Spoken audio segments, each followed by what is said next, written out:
Olá, olá. Boa tarde a todos. A gente vai dar início ao nosso último painel do dia. E eu peço que todos se sentem. E, enfim, boa tarde. Eu vou me apresentar brevemente. Meu nome é Yasmin Barros.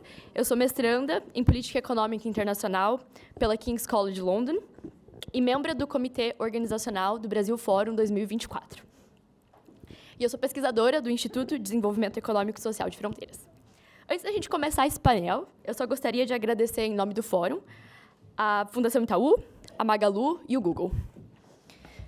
É um prazer recebê-los aqui hoje para discutir um tema de suma importância para o futuro do nosso país: como salvar a Amazônia. A conexão entre crimes ambientais, violência e a segurança pública. Este painel faz parte da nossa iniciativa O Futuro é Brasileiro, que reflete a crença de que o Brasil tem um papel fundamental na construção de um futuro sustentável e pacífico. A Amazônia, com a sua vasta biodiversidade e rica herança cultural, é um símbolo deste futuro. No entanto, ela também enfrenta enormes desafios que ameaçam a sua existência e a segurança de seus povos.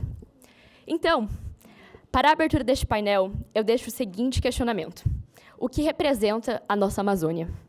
Uma floresta em pé, que é feita por uma conjuntura de povos e uma vasta biodiversidade, ou uma Amazônia deitada, que é dominada pelo crime organizado e o desmatamento? Eu imagino que a grande parte de vocês responderia uma Amazônia em pé.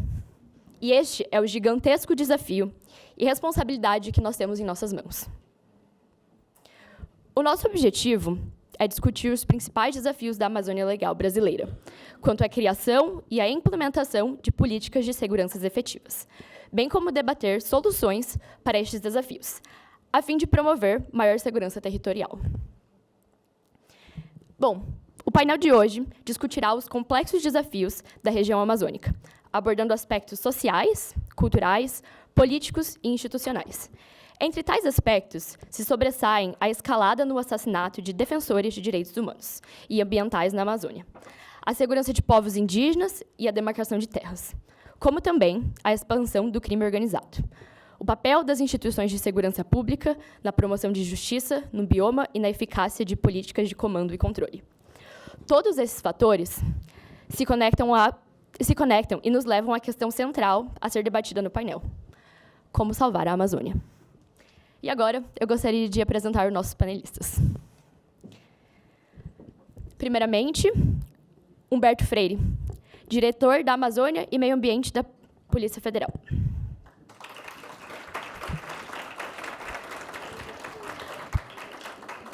Humberto de Freire Barros é o atual diretor da Amazônia e Meio Ambiente, graduado em Direito pela Universidade Católica de Pernambuco, delegado da Polícia Federal desde 2003, já tendo atuado na chefia da Delegacia de Controle de Segurança Privada na Superintendência do Amapá, como chefe substituto na Delegacia de Polícia Federal em Imperatriz, no Maranhão. Chefiou também as delegacias de repressão e entorpecentes e os crimes contra o patrimônio da Superintendência da PF em Pernambuco.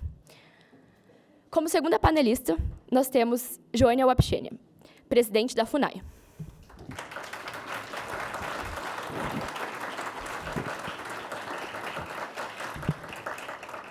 Joênia Wapchana é a primeira mulher indígena eleita deputada federal no Brasil. Nascida na comunidade indígena Truaru de Cabeceira, do povo Wapchana, Joênia é formada em Direito e trabalhou no Departamento Jurídico do Conselho Indígena de Roraima por 22 anos. Em 2008, ela foi a primeira advogada indígena a se manifestar oralmente no Supremo Tribunal Federal, no caso da terra indígena Raposa Serra do Sol. Ela foi conselheira do Fundo Voluntário da ONU para os Povos Indígenas e ganhou o Prêmio de Direitos Humanos da ONU em 2018. E como terceira panelista, nós temos Ilona Isabó, a presidente do Instituto Igarapé.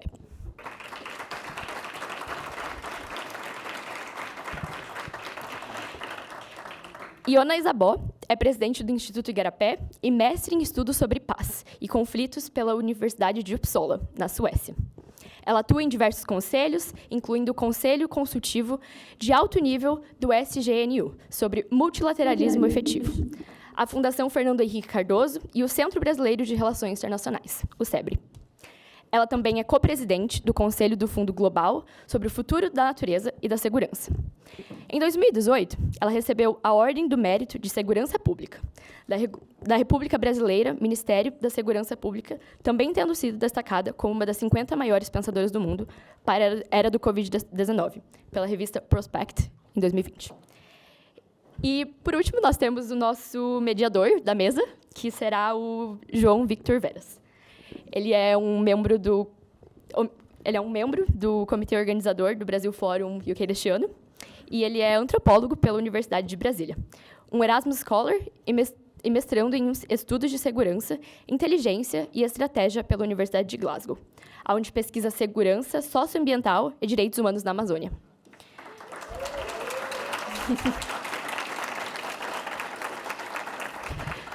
Bom, tem um ótimo painel.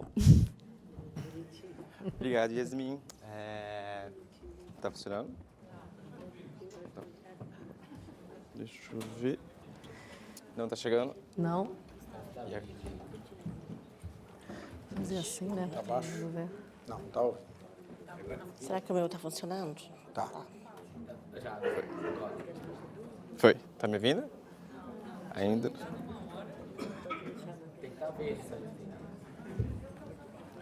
E agora?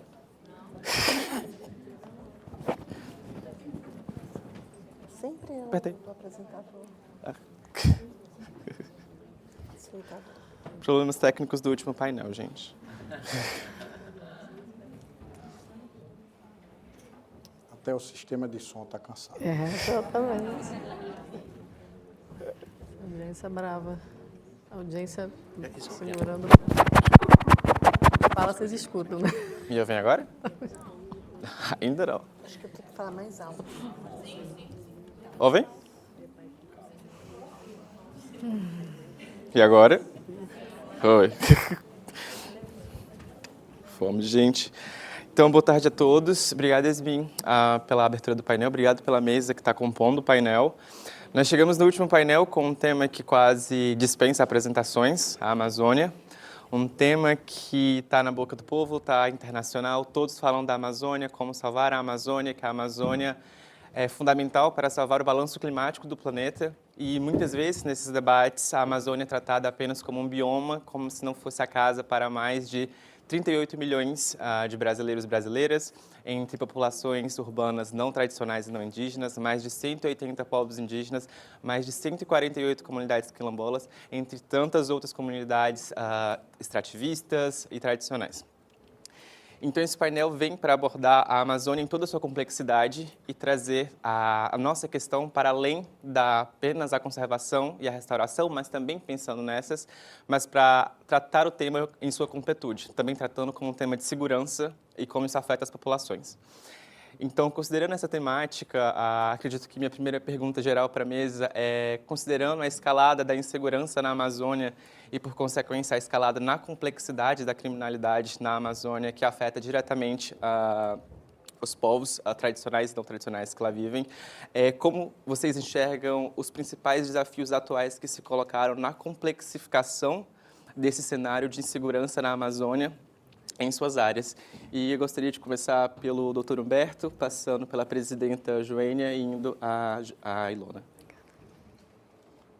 Bem, primeiro eu queria agradecer o convite para estar aqui nesse fórum, porque nós temos, desde o primeiro dia do governo, desde o primeiro dia de 2023, tentado exatamente responder essa pergunta, implementando um sistema efetivo, um novo sistema de proteção da Amazônia.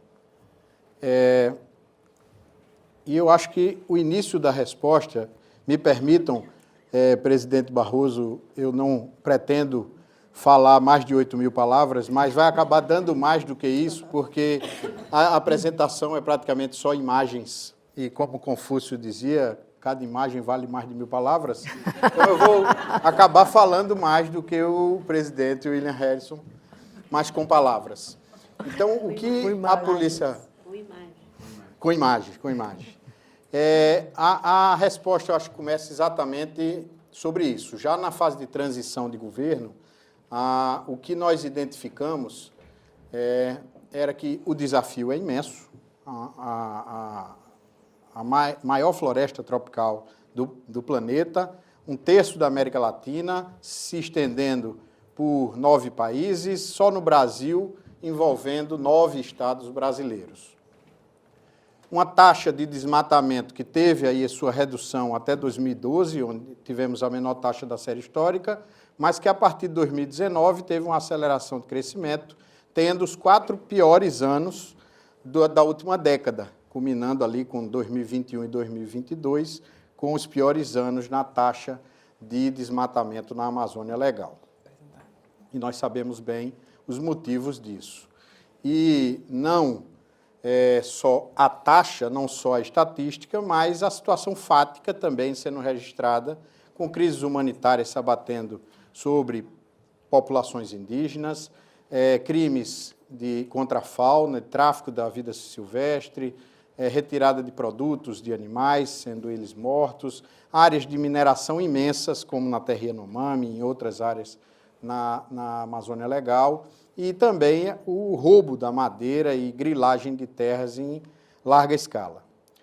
Isso tudo, infelizmente, nesses últimos anos, houve uma intensificação da busca do crime organizado para a prática desse crime ambiental, interligando esse crime ambiental com outros crimes, como o tráfico de armas, tráfico de drogas, que já utilizavam em larga monta os rios amazônicos, quadrilhas extremamente estruturadas financeiramente, investimentos altos no crime, como em estruturas que valem milhões, como essas dragas que nós temos buscado inutilizar, inclusive com autorização judicial do ministro Barroso em muitas dessas ações, investimento em uma logística complexa com o envolvimento de aeronaves, uma diretriz já no primeiro dia de governo clara de que a gente precisa retomar essa política de preservação e de exploração com consciência e o que já foi mencionado, inclusive,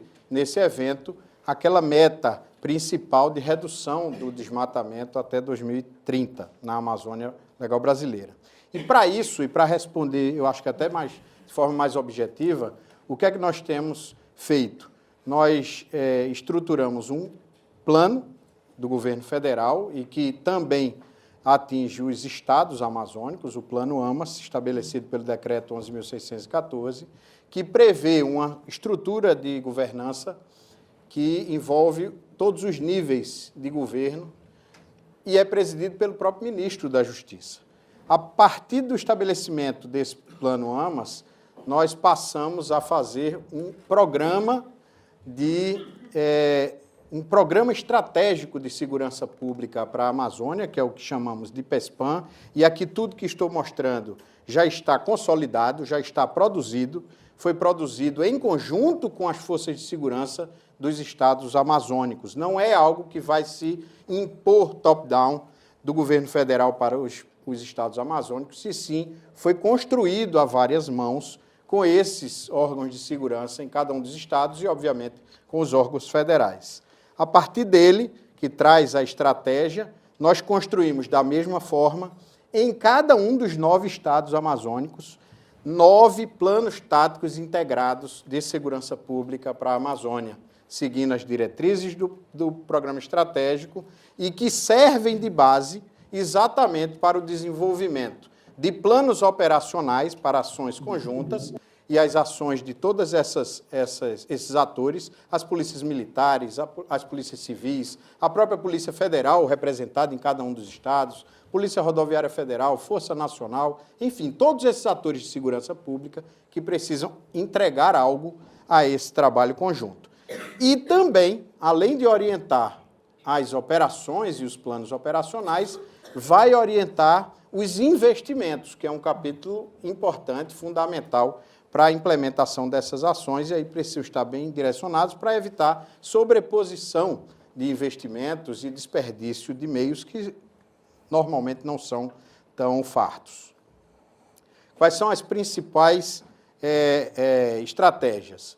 Modernização de leis, e aí eu abro um parênteses para dizer que a modernização da legislação ela precisa ir na direção correta e não, como infelizmente nós temos visto, discussões até para reduzir a reserva legal na Amazônia, quando, na verdade, nós precisamos aumentar a reserva legal em outros biomas. Então, outras legislações que estão em curso no Congresso Nacional, como o Marco Legal do Ouro, então são esse primeiro eixo de modernizar o arcabouço legislativo de leis afetas ao tema, para que a gente possa ter o substrato, o arcabouço legal para os demais eixos. Um segundo eixo que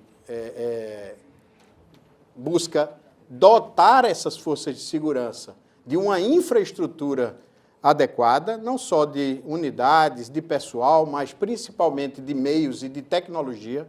A gente vai ver algumas imagens que expressam bem isso. E um terceiro eixo que busca responder às demandas do hoje. Se a modernização de leis pode demorar mais um tempo, a infraestrutura necessária demanda licitações, obtenção de recursos, o mundo não parou para que a gente responda à demanda atual. Então, a gente tem um terceiro eixo, que é exatamente a pactuação de operações hoje, como nós temos realizado desde janeiro de 2023, nós temos realizado diversas operações, e a Terra Yanomami é um bom exemplo disso, onde a gente já reduziu a atuação do garimpo ilegal de mais de 85%. Ainda temos desafios importantes lá, mas já conseguimos essa expressiva redução inicial. Aqui alguns exemplos desses projetos ou desses caminhos, que é o próprio Centro de Cooperação Policial Internacional da Amazônia, o emprego de tecnologia para a identificação de áreas onde existe o crime ambiental, através do nosso programa Brasil Mais, o nosso programa Ouro Alvo, que busca identificar, ter um rastreamento do ouro e de outros minerais através da leitura de isótopos, para que a gente possa ter o que a gente efetivamente chama, entre aspas, de DNA do ouro. Através dessa leitura de isótopos, a gente consegue dizer cientificamente a origem do ouro que é analisado. E, além disso, compartilhamento de informações através da rede de inteligências e compartilhamento também de provas levantadas em nossos inquéritos ou, em contrapartida, levantadas em investigações fora do país e que possam ser compartilhadas através do Instituto de Compartilhamento de Provas ou a Cooperação Jurídica Internacional. Uma das principais ferramentas, eu trago é o CCPI Amazônia, nosso Centro de Cooperação Policial Internacional, que nós vamos implementar, já criado por decreto e em fase de implementação na cidade de Manaus, e que vai agregar representantes de todas as forças federais, representantes das secretarias de Segurança Pública dos estados, dos países que detêm a Amazônia no seu território, além desses atores, dos países e das secretarias, representantes de organismos multilaterais como Interpol, Ameripol e Europol, visando reduzir a demanda, a oferta de produtos ilegais na Amazônia, mas também a demanda que é feita em larga escala. E aqui alguns projetos que a gente tem: ampliação da capacidade aerotática, ampliação de bases fluviais integradas nos rios amazônicos, ampliação da capacidade tática nos rios, bases terrestres integradas, e tudo isso visando o combate, e eu acho que é bem importante destacar isso, não só de quem está praticando o crime ambiental no terreno propriamente dito, mas sim de toda a rede que suporta esses crimes ambientais, investindo nos crimes ambientais, dando os meios, que são muitas vezes, como a gente viu no início, caros para esses crimes ambientais. Então, realmente, focando, como nós temos feito nas investigações, a descapitalização das organizações criminosas e não só com a busca pelo lucro ilegal oferido, mas também descapitalizando com a inutilização desses equipamentos que, às vezes, valem milhões de reais, como as dragas ilegais que eu mostrei.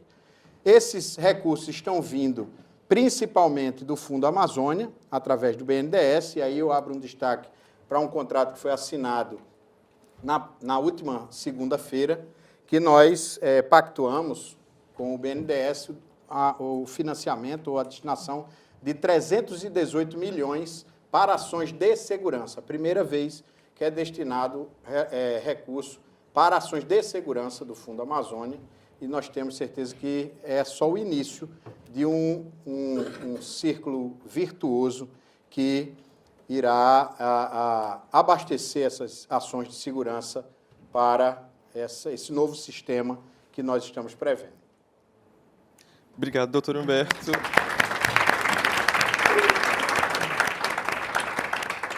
Acho que como a gente está um pouco apertado no tempo do painel, a gente pode mudar um pouco a dinâmica e pular um pouco essa apresentação e ir direto no que todo mundo está interessado, que é essa conversa mais profunda. Então, acho que eu gostaria de reformular um pouco a minha pergunta inicial, agora para a presidente, a Joênia. E, tendo em vista a reconstrução da política indigenista que a FUNAI tem posto em prática, quais são os principais desafios de segurança na Amazônia que se põem para as terras indígenas e de que forma a FUNAI vê isso e se sobrepõe a isso? Primeiro, eu acho que é importante dar um contexto. Eu vou juntar duas apresentações, falando um pouco do desafio para poder trabalhar também nas soluções. E, desde já, também agradeço o convite aqui da universidade. Eu creio que é estratégico para nós, indígenas e também indigenistas, e o próprio governo, ter uma visibilidade tanto do desafio, dos gargalos, mas também compartilhar algumas responsabilidades. Como vocês sabem, a Amazônia ela habita mais de 180 diferentes povos, diferentes culturas, diferentes geografias, como o delegado colocou bem claro aí, uma complexidade. E isso já tem que ser dado um tratamento específico e diferenciado também na questão da segurança, né? Quando se trata da segurança e segurança pública, existe um coletivo de órgãos envolvidos, né? E para a FUNAI, ela precisa ter esse suporte, né, como a gente tem, tanto da Polícia Federal, a polícia que atua no contexto das fronteiras, da Amazônia, mas também da própria divulgação em termos de informações em relação ao direito dos povos indígenas, né? É importante dizer que, muitas vezes, os povos indígenas são invisíveis e invisibilizados também, por conta de uma série de fatores, né? Dentre qual eu incluo algum racismo institucionalizado no passado, onde se achava que não teriam direito à cidadania, acesso a diferentes direitos sociais, e isso foram deixados à margem muito tempo, enfim. E outros, digamos assim, outros fatores que aumentam a criminalidade em diversas regiões se aproveitaram muito desse esvaziamento em relação ao acesso a direitos sociais para adentrarem dentro dos territórios indígenas, né? Como fragilizando, inclusive, a própria organização social dos povos indígenas. Então, em relação às terras indígenas, para vocês terem uma ideia, no Brasil são mais de 105 milhões de hectares. Dentro dessas, 98,7% dessas terras indígenas regularizadas estão na Amazônia. Então, isso aqui são dados que, respondendo, o futuro é brasileiro, né? O futuro também é indígena, e eu espero que se inclua desse futuro, porque nós temos a dimensão dos problemas que hoje afeta tanto em termo global, local, federal, e que precisa incluir essas percentagens de terras indígenas, essa diversidade cultural, em termos de políticas públicas, em termos de planejamento administrativo em municípios, em estados e também de forma nacional. Então, essa é uma questão que, às vezes, a FUNAI tem seu papel em lei, que é justamente fazer a orientação da política indigenista. E fazer esse papel de promover direitos dos povos indígenas é você quebrar alguns paradigmas, é você corrigir algumas políticas antigas de colonialistas, justamente para que você entenda a relação que os povos indígenas têm com seus territórios, uma relação de respeito, uma relação de cuidado, uma relação que traz os conhecimentos tradicionais, faz o manejo sustentável, mas também coloca em muita vulnerabilidade. Por isso que eu digo, é preciso incluir nos planejamentos, porque os povos indígenas, eles têm a resposta do que querem e do que precisam para proteger e continuar protegendo seus territórios. Daí que vem a necessidade de ter a presença do Estado brasileiro presente ali nos territórios para promover tanto os direitos sociais, como educação, como saúde, como trabalho, como segurança pública, como proteção dos direitos específicos, como a questão de qualidade ambiental, a possibilidade de continuar sua cultura forte, de ter seus sistemas próprios respeitados e, lógico, o básico, que é a questão do direito de consulta prévia, livre e informada. Enfim, eu vou fazer igual o Humberto, tá? Eu nem estou vendo. E aí, tem uma questão que a gente precisa reforçar, que é importante que os povos indígenas estejam presentes para poderem também falar por si só, que muitas vezes foram substituídos e subrepresentados, dizer qual o futuro que querem e colocar os seus projetos de gestão territorial para que eles possam dizer o que querem ver acontecer dentro dos seus territórios. Por isso que, recente agora, né, tem o PNGAT, que é a Política Nacional de Gestão Territorial Ambiental, que é uma estratégia também dos povos indígenas, que se torna uma política de Estado e não um programa. Esse foi um projeto de minha autoria, que está com 3 dias, que foi aprovado na Comissão do Meio Ambiente na Câmara Federal, que eu achei uma maravilha, porque é difícil apoiar um projeto positivo esses últimos tempos na SEMADES, né?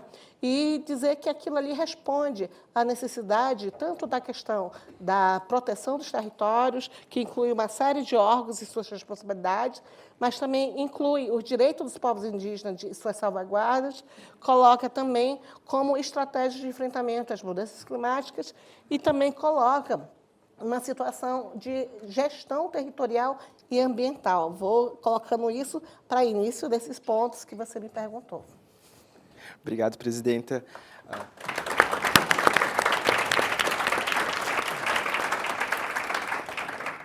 Acredito que tanto a senhora quanto o doutor Humberto trouxeram alguns pontos fundamentais quando a gente começa a entender um pouco mais do ecossistema de segurança da Amazônia, tanto a questão e a importância dos povos indígenas, mas também os efeitos da insegurança sobre eles, e a questão das economias ilícitas que se dão no ecossistema. E agora uma pergunta endereçada a Ilona, que liderou pelo Igarapé o pioneirismo do termo ecossistema de crimes na Amazônia, que é um conceito inovador para se tratar desse tema. Então, como você enxerga uma possível transição ecológica em relação com a pauta de segurança pública na Amazônia? Se uma segurança na Amazônia deveria ser um pilar dessa transição, se é o pilar que antecede essa transição, como se relaciona? Muito obrigada. Primeiro, obrigada pelo convite por estar aqui. Eu sou uma mulher branca, de cabelo castanho, estou com uma roupa preta e um blazer azul marinho. Muito feliz de estar discutindo esse painel. Eu acho que a pauta de segurança é uma pauta que afasta, não agrega. Ninguém quer saber, apesar de todo mundo se incomodar.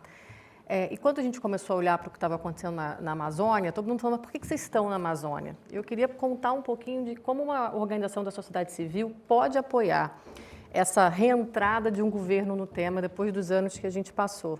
Durante os anos do governo anterior, o que a gente fez? A gente começou a tentar entender o que estava, quais são as causas dessa destruição. Então, a gente foi mapear o que a gente hoje chama de um ecossistema de crimes ambientais, que são economias ilícitas, que se conversam no território. A gente sempre fala, o crime coopera, as instituições do Estado cooperam muito pouco, e a gente tem que ajudar, doutor Humberto, a gente falava, a polícia ela é fundamental, mas só a polícia não vai bastar jamais para um tema dessa complexidade.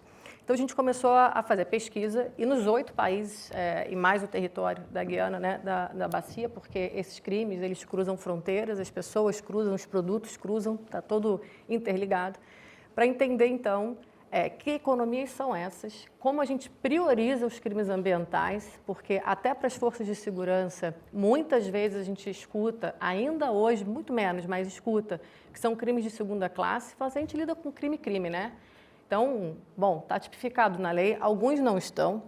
A grilagem, por exemplo, no Brasil não é um crime ambiental, deveria ser, na Colômbia é, então tem um trabalho também de harmonização da nossa região. Para a partir daí a gente pensar, bom, quem nessa competência toda de diferentes estados, países, né, níveis de atuação, quem é responsável pelo que aqui? Então, a partir de pesquisa, a gente começou a abrir conversa, começou a pautar o tema, elevar essa prioridade para crimes ambientais.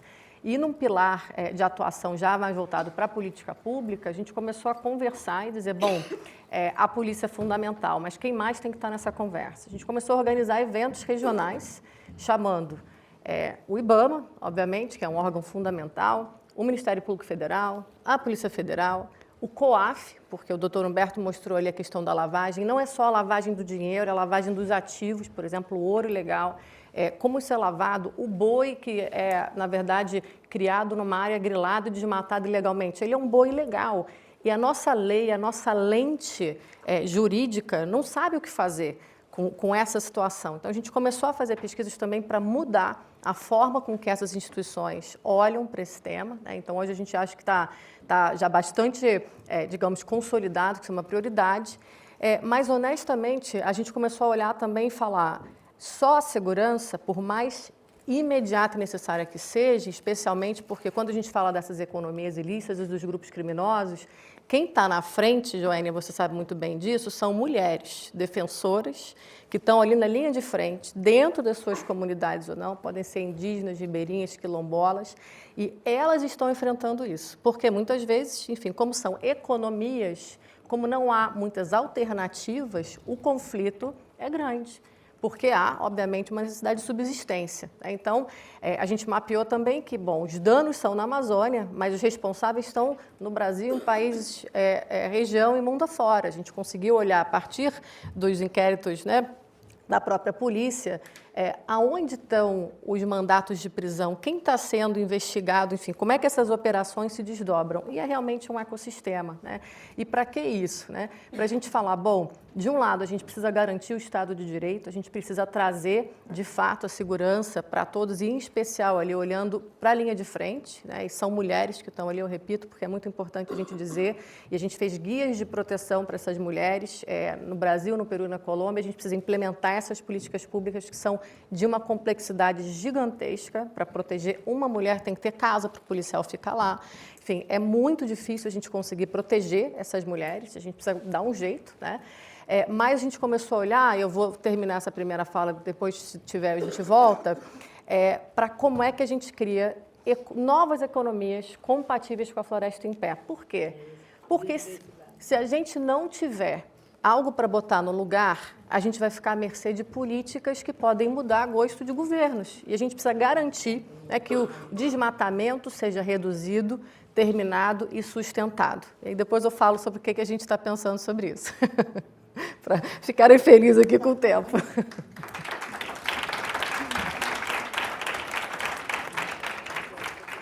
Muito obrigado, Ilona.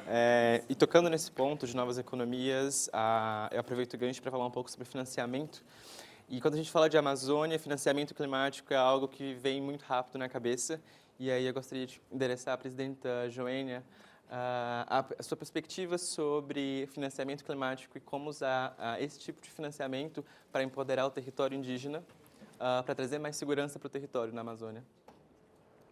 É muito importante essa pergunta, né? Porque justamente é o que a gente está precisando, tanto do lado dos órgãos governamentais que fazem o seu papel de proteção, porque é preciso tanto investir numa modernização. Eu fico imaginando os órgãos como o FUNAI, que eu sou presidente, né? Que foi por muitos anos sucateado, quase se extinguiu pelos despontes em relação a isso, e a falta de investimento. E olha que nós lidamos com 14% do território brasileiro, uma população de 1.700.000, a população indígena, que dobrou, né? O último censo do IBGE, antigamente dava 800 mil a população indígena, e hoje é 1.700.000. Então, a população está crescendo, né? A população crescendo precisa de investir, como eu falei antes, nos direitos sociais, mas também na produção dos territórios e manter essa riqueza que é muito vista nos cartões postais do Brasil, afora do Brasil, né? E essa floresta em pé, que é a imagem. Para vocês terem uma ideia, né, apesar dos desmatamentos, né, quando a gente compara o desmatamento das terras indígenas, ela diminuiu 1% em comparação às outras áreas, que foram mais de 20%. Então, vê que a presença dos defensores, né, das pessoas que protegem a floresta em pé, a biodiversidade, as nascentes, que a gente chama a nascente das águas, os mananciais de água que estão dentro dos territórios indígenas, tem um valor muito importante que contribui e muitas vezes não é invisibilizado e também financiado. Então, se você for olhar, é estratégico que você invista no financiamento climático para proteger os territórios indígenas, para colocar que, de fato, que as demarcações, né, dos territórios avancem em termos de orçamento também, dentro do próprio Congresso Nacional, mas também das responsabilidades de todos, né, para que você continue a aprovar projetos dos povos indígenas nas suas economias, né, porque tem muita gente que acha que os povos indígenas não precisam de escola, e precisam de escola, né? Hoje eu estou aqui falando com uma presidente da FUNAI, mas eu sou advogada e trabalhei muito para que as escolas indígenas fossem reconhecidas. Tem o papel das mulheres, como bem falou Ilona, né, que tem muitos jovens aí que querem estar aqui junto com vocês fazendo mestrado. Eu tive a oportunidade de fazer um mestrado no Arizona também, em Direito Internacional, isso justamente para colaborar e contribuir com essa visão que é necessário incluir a questão do financiamento climático para os povos indígenas, que alertaram no passado, continuam alertando que essa crise climática ela vai afetar não somente povos indígenas, então proteger a Amazônia é urgente. Não temos mais tempo a perder, como muitos falaram, nós não temos mais tempo para negacionismo, né? Nós não temos tempo para racismo, não temos tempo para conservadorismo e a gente precisa lidar com a situação. E para fazer todos esses trabalhos, né, lá no campo, lá na base, como a gente chama, precisa de apoios. Não somente essa questão que muitas vezes veio a terra indígena como objeto de pesquisa ou uma concentração de carbono, mas tem que incluir os povos indígenas para terem seus direitos exercido, para que os povos indígenas tenham posse de seus territórios. Ainda é um desafio muito grande no Brasil terem, de fato, a posse dos territórios indígenas. Apesar dos avanços que nós tivemos nos últimos tempos, agora em 1 ano e meio, mas ainda existe uma pendência muito grande. Muitas terras que dependem de colocar um ponto final, tanto na tese desse marco temporal que hoje se encontra no Supremo, essa inconstitucionalidade também da Lei 14.701/93, que ela emperra, né? E, para isso, os povos indígenas precisam ter os seus projetos também para continuarem, porque, ao mesmo tempo que estão defendendo as terras indígenas, gastando seu pouco dinheiro para fazer suas manifestações, mobilizações e suas conversas com as autoridades, a roça está parada, né? A proteção dos territórios estão paradas, porque não está tendo um clima tranquilo para continuarem fazendo o que já fazem há milhares de anos. Então, é preciso investir nos projetos de iniciativa indígena, é preciso financiar projetos que levam territórios de proteção, investir nos órgãos que fazem a proteção, né? O Fundo Amazônia é estratégico para nós, né? A FUNAI também está aplicando a Fundo Amazônia para dar condições de funcionar o órgão, né? Para que os povos indígenas, que têm um único órgão indigenista federal, possam atender essas demandas, né? Então, assim, é responsabilidade compartilhada e é preciso a gente entender que precisa os povos indígenas estarem inseridos nessas discussões também de financiamento.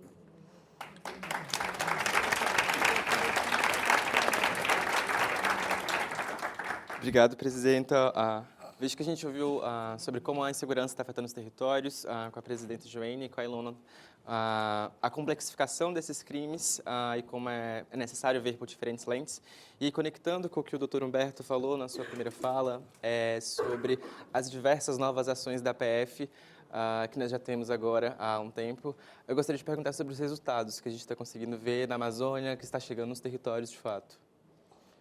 Bem, primeiro dizer que é possível. Isso aí, eu tenho participado de muitos eventos e eu tenho afirmado isso e demonstrado. E como eu não tenho a eloquência do ministro Barroso, eu queria me socorrer novamente de algumas imagens para mostrar que é possível. Isso aqui é o rio Juami, no Amazonas, em dezembro de 2022. Esse mesmo rio que vocês estão vendo aí, barrento, contaminado,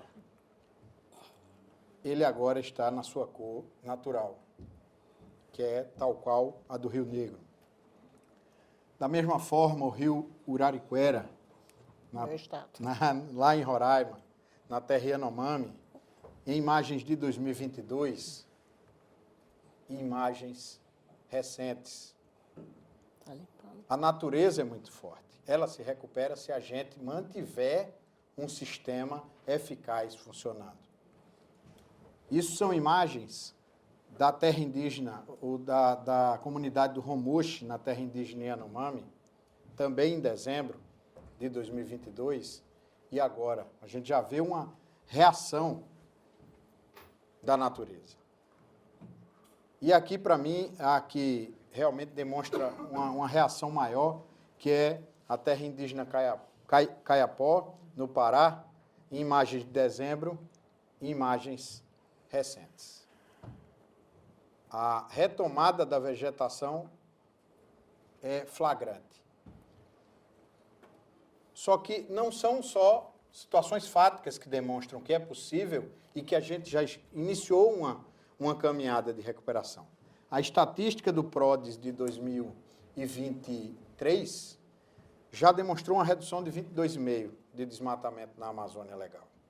Lembrando que o PRODES é computado de agosto a julho do ano seguinte. Então, nessa estatística do PRODES de 2023, nós temos 5 meses ainda de 2022 em que, naquele final de 2022, houve, na verdade, uma aceleração. Vamos aproveitar enquanto dá, a verdade é essa.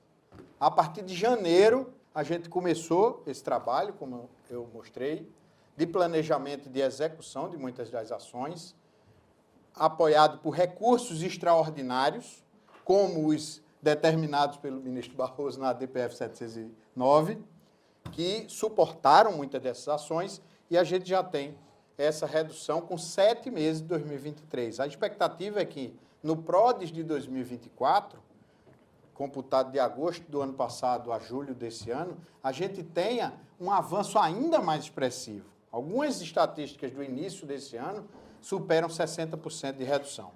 E quais são 3 passos fundamentais? Comprometimento ou engajamento dos 3 poderes, das 3 esferas de governo, e para isso a gente precisa fundamentalmente de uma nova matriz econômica da região, que foi falada aqui. A gente não pode esperar engajamento dos municípios, das comunidades, se não há uma alternativa de sustento, de sustentabilidade nessas comunidades, sobretudo da esfera local, da esfera municipal. Então, a gente precisa realmente que seja regulamentado o crédito de carbono. A floresta de pé precisa valer não só para a humanidade, para o clima, precisa valer para aqueles que a protegem, como os indígenas, e valer economicamente, inclusive. Recentemente fizemos uma operação, a Greenwashing, que é exatamente sobre criminosos que já estão fazendo fraudes sobre crédito de carbono. Eles ganham 3 vezes, grilam a área, fazem planos de manejo fraudulentos para validar madeira que é retirada de outra área pública, como áreas indígenas, e ainda agora estão ganhando dinheiro com crédito de carbono sobre uma área grilada do Estado. Então, a gente precisa desse engajamento, é um trabalho que tem que envolver os 3 poderes, as 3 esferas de governo e a sociedade civil, como disse a Ilona. Recursos permanentes, a gente precisa ter orçamento destinado permanentemente para essas ações e para essas políticas. A gente não pode ter quebra dessa constância de financiamento. E a gestão por resultados, como nós chamamos, que é o replanejamento constante. Não adianta a gente planejar, executar, se a gente não estiver checando permanentemente se aquele caminho está correto, se a gente precisa fazer correção de rumos, que é natural em todos os planejamentos, Então, a gente tem estabelecido fóruns de gestão por resultados para que a gente monitore permanentemente esses novos caminhos e possa corrigir rumos e obter os resultados esperados. Passei 30 segundos, mas agradeço. Obrigado, doutor Humberto.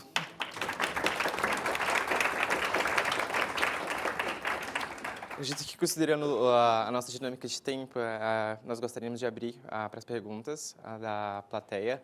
Eu gostaria de pedir para as perguntas serem breves e para nós fazermos todas em um só bloco, para os painelistas poderem responder.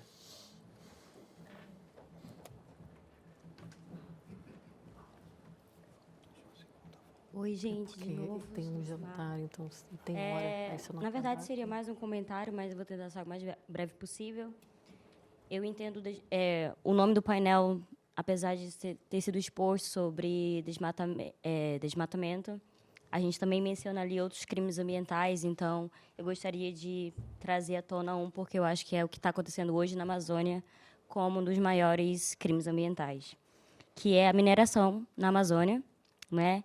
Que hoje Mas que gera desmatamento também. Exatamente. Poluição. Justamente por isso que eu ia fazer o gancho. O desmatamento, ele acontece muitas vezes com finalidade de mineração na Amazônia. Então, hoje a gente tem uma situação muito grave onde diversos povos indígenas e territórios indígenas estão sendo afetados. E hoje eu queria trazer para vocês, e aqui convido também vocês a comentarem, especificamente sobre, por exemplo, o povo Mura, que está enfrentando uma ação judicial muito pesada agora, lá em Barcelos, no Amazonas, onde a população está sendo praticamente, isso são meus termos, estão sofrendo um genocídio de identidade cultural e dos seus povos em geral.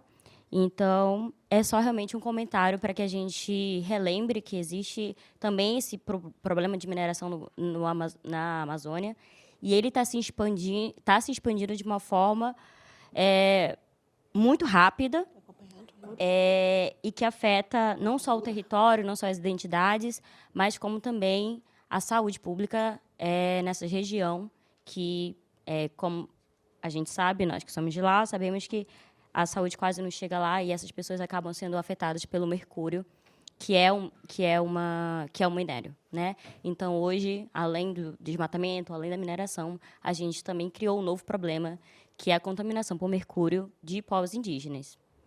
Obrigada.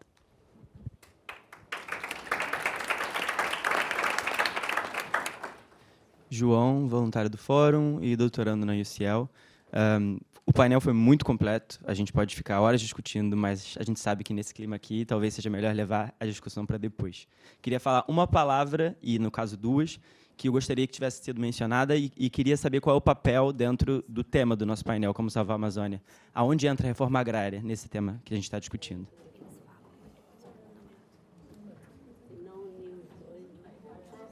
Reforma agrária? Acho que é fundiário. Questão fundiária. Não é só reforma agrária, né? Questão fundiária, eu acho. Mas vamos... Boa tarde. Eu queria agradecer o fórum. Eu queria saber, nessa parte de manter a Amazônia viva, a gente tem um patrimônio muito importante, que é a questão do patrimônio alimentar que a gente encontra na Amazônia, e a questão de projetos que já existem hoje, de manuseio das farinhas, das castanhas, do próprio cacau selvagem, e uma série de produtos indígenas já organizados, que poderiam ser um centro de manutenção de renda. O que tem sido feito hoje? Quais são, assim, fala-se muito do clima, mas eu vejo invisibilizado essa questão da alimentação, que é uma coisa que mantém a questão de saúde, porque mantém a alimentação original e a parte da cultura alimentar fala muito de um povo, né? Então, eu particularmente importo produtos da Amazônia sustentável para a França, então fazendo esse trabalho de uma forma em pequena escala, né? Porque tem que fazer toda essa apresentação. Faz mais de 20 anos que faço essa pesquisa e já tive em vários momentos na Amazônia, em comunidades. Então, tem uma relação muito próxima. E eu queria saber Porque em todos os debates que eu vejo sobre manter viva essa Amazônia, ou fala da Amazônia, hoje eu senti muita falta de falar do clima e não ter nenhum representante da Amazônia no painel anterior. Eu vejo essa questão da alimentação, que já tem projetos maravilhosos, com institutos de pesquisas incríveis que dão suporte no Brasil, sendo inviabilizado no debate. O que vocês têm pensado com relação a isso? Porque é uma fonte já ali, pronta, que, além de manter a Amazônia viva através de um recurso existente, ela passa por uma questão de contar um pouco, porque a gente conta muito através de um povo, através da sua alimentação, né? Depois que você vai visitar uma casa de farinha, depois que você vê toda a cultura milenar que tem por detrás disso, e eu não vejo nenhum desses fóruns falando disso, né? Porque tem produtos maravilhosos, né, na cultura amazônica alimentar e projetos que já estão aí. Tem alguma coisa organizada no governo hoje para isso? Algum fórum pensando nisso? Como que vocês estão pensando em estruturar isso?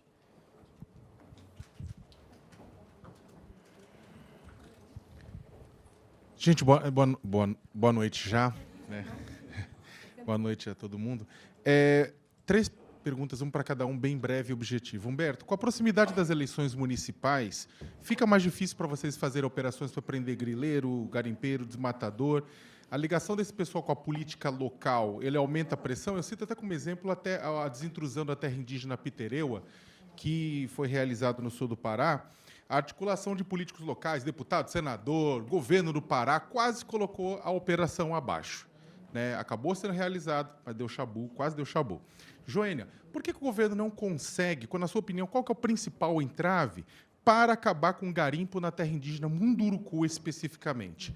Né? A gente está vendo criança nascendo com problema cognitivo, com problema físico, por conta da contaminação do mercúrio, né? Exatamente, né? E falta o quê? Falta dinheiro ou falta força política, ou vontade política do governo? E, para terminar com a Ilona, a Operação Terra Desolata, que aconteceu na terra indígena Caiapó, ela conseguiu identificar compradores importantes do ouro, né, como uma refinadora italiana, Chimete, né, que, por sua vez, fornece para a Amazon, fornece para a Apple, fornece para o Google e fornece para a Microsoft. Né? E aí, como engajar as multinacionais a atuarem nesse setor, não só na base do porrete, mas na base de, como elas gostam de dizer, da livre espontânea ação?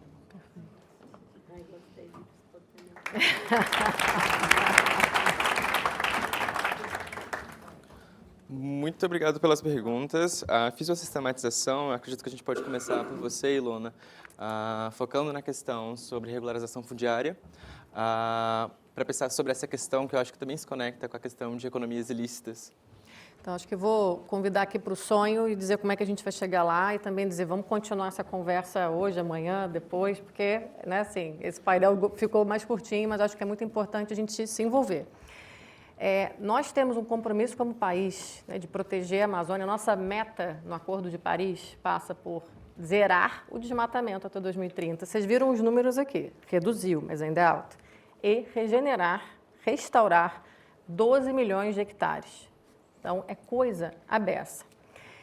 Como a gente vai fazer isso? A gente começou a se debruçar, trazendo a nossa lente, dizendo, bom, já existe coisa muito bacana, desde a sociobioeconomia, há algumas empresas que começam a aparecer de concessão sérias, né, de restauro, tanto ecológico quanto produtivo, agrofloresta, enfim, com os critérios de biodiversidade, turismo sustentável, biologia sintética, toda a parte de pesquisa mesmo aplicada. Por que isso não escala? E a gente começou a entender por que isso não escala. Não escala porque hoje esses territórios são muito arriscados, né? Você tem uma questão que é incerteza, ilegalidade e informalidade. Então, a incerteza, em especial na regularização da terra, então isso é muito importante. Então, estados como o Pará estão tentando andar ali, selo verde, relação ambiental, tudo mais, mas assim, ainda falta muito, muito para isso acontecer também no nível nacional. Então, tem um esforço para unificar, mas nós não temos nem o CAR público nacional, nem um registro único, que é algo que a gente tem que levar para o CNJ, ministro, um registro, um modelo de registro único de terras, porque isso vai facilitar muito o trabalho dos estados brasileiros como um todo, mas na Amazônia em especial. Essa insegurança que a gente já falou, e a questão da informalidade, que se não é uma economia ilícita, ela está informal. O Brasil já é um país com muita informalidade. Na Amazônia, esse índice cresce mais, é cerca de 56%. Cooperativas que já são regularizadas, e o grande problema hoje é a logística. Então, aí nós temos, perfeito, aí nós temos as questões de infraestrutura. E é muito difícil você endereçar a infraestrutura, porque o debate público sobre o que é infraestrutura na Amazônia, né, a gente está falando, são estradas, são ferrovias, são os rios, né, enfim, mas dizer, tem gargalos que estão além, né, dessas três que eu estou citando, em especial logística, e eu acho que o desenvolvimento muito forte de empreendedorismo local. Mas, além disso, acho que o que tem acontecido? A gente tem focado muito em falar sobre como é que a gente tira o risco das finanças, de-risk finanças, né?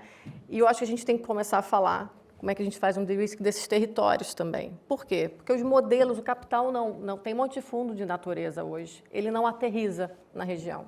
Então, você tem empreendedores com um custo operacional muito alto, porque ele está tendo que regularizar a terra, ver se essa terra, vão tirar essa terra, o custo da permanência, os projetos de bioeconomia, de proteção de biodiversidade, de restauro, tem que durar no mínimo 30 anos para gerar crédito.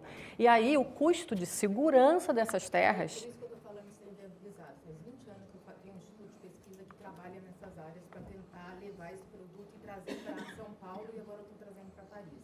Eu já trago 12 produtos dessa agrofloresta, né? Por uma questão de uma teimosia pessoal, missão de vida, porque financeiramente a conta não fecha, certo? Mas assim, esse discurso, se a gente pegar os institutos de pesquisa e a gente fazer uma linha, já tem uma série de produtos, eu te falo mais de 40, 50 produtos que já estão prontos para venda. Ele precisa de um centro de condicionamento e uma política pública para subsidiamento de logística, né? Então, assim, ele existe e já tem comunidade organizada, né? Com a Banilha, com... Verdade. Com mas tem que ser uma escala muito maior. E assim, eu vou deixar eles falarem, mas sim, tem uma política pública sendo desenhada, acabou de ser publicada de bioeconomia, tem esforços sendo feitos, mas eu vou dizer o seguinte, para você conseguir dar a dimensão que a gente tem que dar, a gente está falando, gente, de uma terra, você sabe qual é o tamanho da Amazônia, né? Cabe a Europa inteira lá dentro. Quando eu falo assim, a gente está com uma crise mundial do cacau no Brasil. A gente tem na Amazônia uma potencialidade de cacau imensa. Então, isso está sendo assim, inclusive, uma das iniciativas que a gente está, e meu tempo acabou, é de ajudar. A gente está com o Instituto Arapiaú trazendo um centro de inovação do cacau para a Amazônia, que já tem no sul da Bahia, uma biofábrica que é para ajudar nos insumos para restauro, também melhorando a política de concessão, porque a política de concessão hoje ela não compartilha risco. Por quê? Tem muita coisa acontecendo que precisa ganhar visibilidade, precisa ganhar incentivo, e a gente está falando não é criar mais imposto, é migrar subsídio de economias sujas para as economias de natureza. Isso tem que acontecer numa escala muito mais alta. Mas a gente também tem que olhar para esses territórios, porque na escala e na velocidade e na multiplicidade de comunidades que a gente vai precisar envolver, você vai precisar olhar para esses territórios, a gente fala com uma perspectiva de paisagem, porque tem muitos problemas. Então, o capital privado, que tem que cumprir cada vez mais um processo de due diligence altíssimo, olha as regulações todas que vêm por aí, não vai aterrissar na escala e na velocidade que a gente precisa, se o governo também não vier com essa outra parte. Então, assim, acho que temos que ter uma união de esforços. Está sendo feita, tem uma política publicada. A gente estava com a Karina Pimenta, semana retrasada, em Manaus. Gente, só um minuto. Vou pedir só para não interromper, para a Ilona responder. Depois vocês podem conversar sobre isso. Sim. A gente tem amanhã para ter essa conversa, mas só porque senão a gente não consegue terminar de os outros panelistas também responder. Perfeito. Então, assim, convido, e para a gente continuar, obviamente, eu acho que tem que envolver um monte de gente, mas há questões que vão ser complexas, a gente vai ter que ir quebrando elas, mas que a gente tem que ter lentes que hoje acho que não estão aplicadas. A gente não está trabalhando junto, como... Está bem falado aqui. E isso vai implicar finanças públicas, finanças privadas, todas as instituições do Estado, porque tem trabalho para todo mundo. E não tem atalho, gente. Tem trabalho, não tem atalho. Tem que fazer planos muito coerentes de o que a gente chama de políticas de impacto coletivo. Então, a gente está com uma iniciativa nova para isso, no Instituto Igarapé, para tentar diminuir os custos que a gente chama de pré-competitivos, para que a gente também possa dar, da nossa parte, uma alavanca para essas novas economias da natureza. Mas conto mais para vocês depois. Enfim, desculpa aqui, que eu sei que a gente está super apertado no tempo. Obrigado, Ilona. Devido às dinâmicas de tempo, eu entendo que as perguntas são muito complexas, demandariam, num cenário ideal, muito mais tempo para discussão, mas, considerando nossas limitações logísticas, eu gostaria de passar a palavra para o Dr. Humberto, depois para a presidenta Joênia para o encerramento, para vocês conseguirem endereçar as perguntas, idealmente em até 3 minutos. Tá. Eu acho que a primeira pergunta e a segunda, elas dialogam, né? Porque é a questão de você ter ali a destinação de boa parte dessas áreas, que às vezes são griladas, são áreas públicas não destinadas. Eu acho que a gente tem que discutir isso num plano maior, não só de reforma agrária, mas de exploração com consciência, porque não se fala de proscrever a riqueza natural. Ela precisa só ser explorada dentro da constitucionalidade, dentro da legalidade e de uma forma sustentável, para que a gente tenha futuro desses meios. E, respondendo à pergunta sobre as desintrusões, a gente tem um plano que está sendo desenhado com todos os 27 unidades da federação e com o Tribunal Superior Eleitoral para a segurança das eleições. Não é algo que a Polícia Federal faz sozinho, obviamente, tem participação de todos os órgãos dos estados, e não nos preocupa essa questão de terras indígenas, porque a gente já faz um diálogo com a FUNAI, já faz um diálogo com as forças locais. E, objetivamente, sobre a desintrusão da terra pitereua, ela se consolidou. Agora, em momentos operacionais, muitas vezes a gente tem que paralisar, reavaliar, e foi o que foi feito. E aí divulgaram que não vai ser feita mais a desintrusão, e não se tratou disso. Houve um processo inicial de desintrusão, depois houve uma reavaliação da situação e houve a conclusão da operação, até eu acredito que o ministro Barroso sobrevoou a área, e outras desintrusões, como determinado na DPF 709, estão em curso e estão com planejamento sendo desenvolvido. Obrigado, doutor Humberto. Agora eu passo a palavra para a presidenta. Acho que na mesma linha da relação à terra indígena Munduruku, né? Ela está em andamento, é uma das 7 terras que também estão na DPF 709, e está sendo feito um trabalho. Inclusive, essa questão do garimpo, ela tem que ser não somente pontual, ela é uma rotina também. A gente vive vendo vários conflitos em relação ao garimpo e os impactos.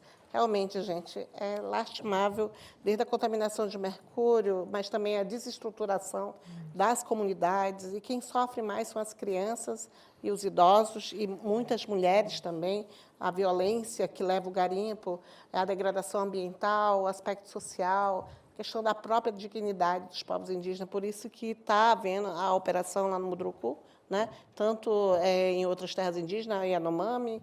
Enfim, a FUNAI não atua sozinha, tá? Porque questões de segurança a gente tem que ter os órgãos de segurança, como a Polícia Federal, a Força Nacional, IBAMA e outros órgãos que são de apoio também. Então, é por isso que é importante sempre estar acompanhando. Aí eu faço o convite, eu não vou ter muito tempo, mas para vocês conhecerem o trabalho da FUNAI também no site. Lá a gente dá as notícias, tanto dessas questões que a FUNAI está fazendo em relação às operações, mas também na necessidade, a questão da importância de ter as terras indígenas regularizadas, né, que faz parte dos direitos dos povos indígenas como um direito fundamental para a existência do próprio povo, né? Nós temos mais de 500, o ministro me perguntou há pouco, né, tem mais de 500 pedidos que ainda nem iniciaram os procedimentos, então precisa, e outros que ainda estão na pendência, a gente tem que colocar o ponto final em inconstitucionalidades que emperram processos. Tem a lei recém-aprovada, que é vigente, né, que é a 14701, que foi aprovada em dezembro pelo Congresso Nacional. Nós temos casos ainda que têm uma repercussão geral.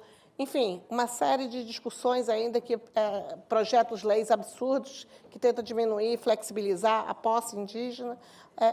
É um trabalho muito grande, tanto para os órgãos que defendem os povos indígenas, mas também para os próprios povos indígenas, que são detentores de direito. E daí a questão da complexidade também, ao mesmo tempo que estão defendendo suas terras, seu território, o meio ambiente, a biodiversidade, as famílias, as crianças indígenas, ainda têm que se preocupar também com a sua sustentabilidade, os seus projetos de economia, onde que vai ter tranquilidade. Você imagina você não poder dormir de noite, porque pode ser invadida a sua comunidade de uma hora para outra por garimpos, né, por grileiros, por madeireiros, pelo narcotráfico, né? Cadê a tranquilidade para a gente colocar a nossa necessidade? Tantos projetos das biojoias, e olha que os povos indígenas têm uma imensa biodiversidade, mas também a biojoias, né?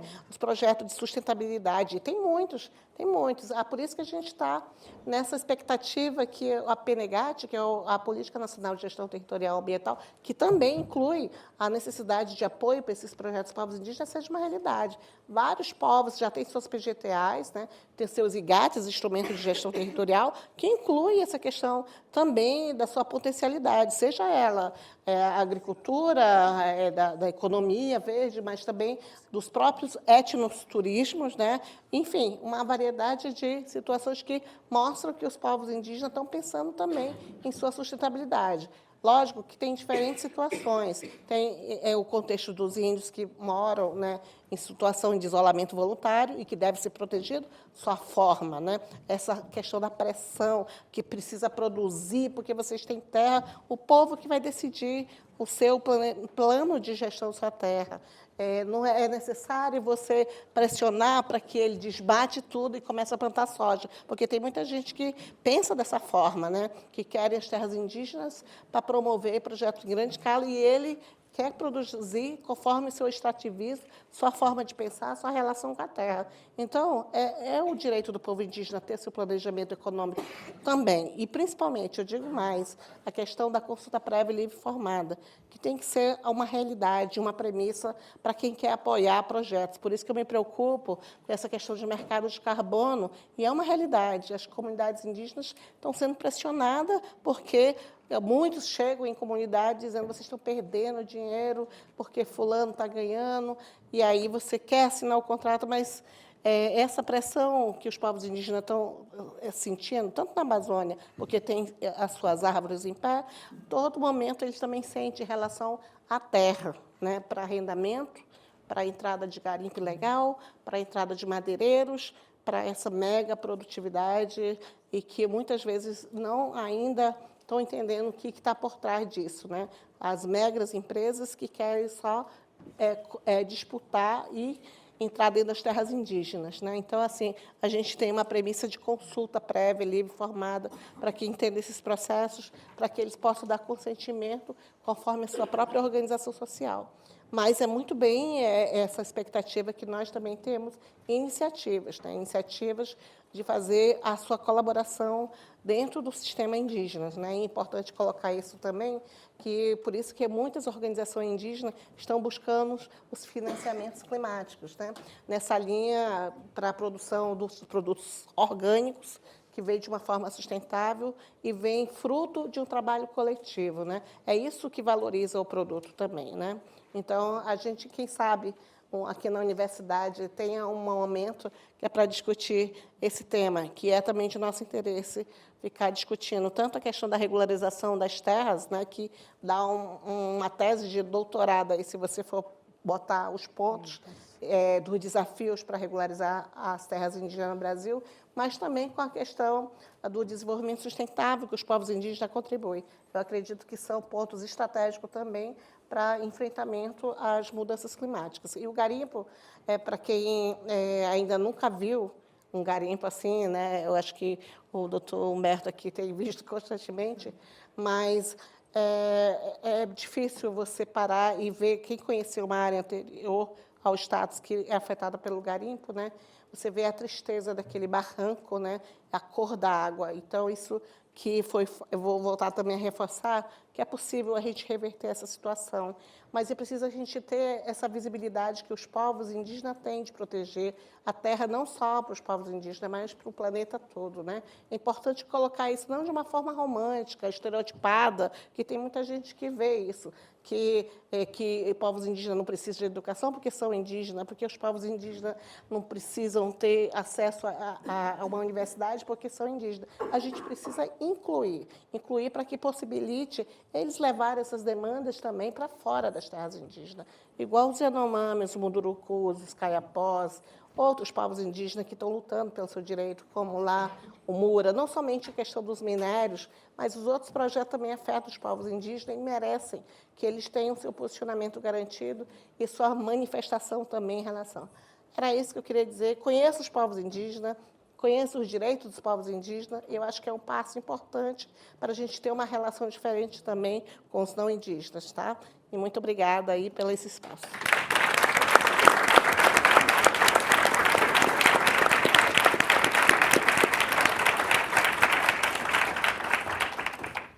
Muito obrigado, presidenta. Nós estamos no encerramento do encerramento, mas, para isso, eu gostaria de passar a palavra para a Ilona rapidamente para algum comentário. 30 segundos que eu esqueci de responder o Léo. Eu acho que a gente está numa oportunidade de união de esforços aqui. Nós temos trabalhado muito a questão do ouro ilegal, não só em pesquisa, mas em atuação. A gente conseguiu, em coletivo, mudanças no Banco Central, mas tem uma questão de regulação muito mais séria, a gente trata o ouro de duas formas, mas por que a questão internacional não tem andado? E, obviamente, não é só por isso, mas qual é a demanda? Nós temos feito um trabalho com Suíça, ontem conversei com o embaixador patriota sobre trabalho aqui no Reino Unido. Esses países e os compradores dizem que o Brasil não disse ainda o que é ouro ilegal. Apesar da gente ter uma série de regulamentações, e nós fizemos junto com a USP e com o WWF um sistema de análise de risco para isso, para as DTVMs usarem, a gente tentou fazer com que o Banco Central adotasse, não conseguimos ainda. Mas o Brasil, internacionalmente, não disse o que é ouro ilegal. E está pronto, a gente tem na lei o que é ouro ilegal. Você tem que cumprir esses critérios? Não cumpriu. Então, a chance de ser ilegal é grande. Então, se não cumpriu, não compra. Então, isso a gente precisa fazer com que o Brasil diga, para a gente poder trabalhar com os países e com as empresas compradoras. Vamos fazer isso junto. Mas um complemento aí, é porque o Brasil também está discutindo o projeto de rastreabilidade do ouro, que exige a certificação e a origem do ouro. Sim. Isso, inclusive, foi um projeto de minha autoria, que agora também o governo colocou, mas é importante os outros países exigirem essa certificação, não somente o Brasil, mas a partir de quem compra mais ouro vindo do Brasil. Quais são os países? A gente sabe. Né? Quem está ali, né? Por isso que a gente, na hora de ir numa dessas lojas, procura ter consciência, toda vez que vai comprar um produto de ouro, imaginar uma criança Yanomami, que o Humberto colocou na imagem, pode estar vindo lá. Né? Muito obrigado, presidente. Os PLs estão Perdão interromper, gente, mas realmente a gente precisa finalizar o painel. Tem um transfer esperando lá fora. Muito obrigado à mesa.